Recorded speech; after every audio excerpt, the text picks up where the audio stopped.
Hi love! Magkano nga ba ang gupit ng mga bata dito sa Germany? Hindi ko na kinaya ang haba ng mga buhok nila. Tinry ko din namang gupitan din sila, kaso hindi talaga kaya ng powers ko. So ayan, tumingin na kami ng barbershop. Kinakabahan na ako dyan, akala ko magagalit si Prince kasi nga masyadong tinaasan yung gupit dun sa likod. Pero habang papatapos ang gupit niya, natutuwa naman siya. Ayan na, si Jiro na ang next. Hindi naman choosy si Jiro sa haircut niya. Si kuya lang talaga ang may preferred na haircut.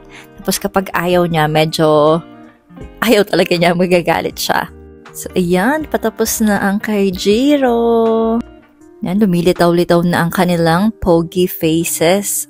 Buti na lang din mabait yung barber na nakita namin. Ayan, nakangiti-ngiti na siya dyan. Ito na ang final look. Diba? Natuwa talaga siya sa kanyang haircut, lalo na si Jiro. Kasi binrush up pa yung sa bangs niya. 15 euros each ang binayaran sa gupit nila. So, 30 euros in total. Yun lang.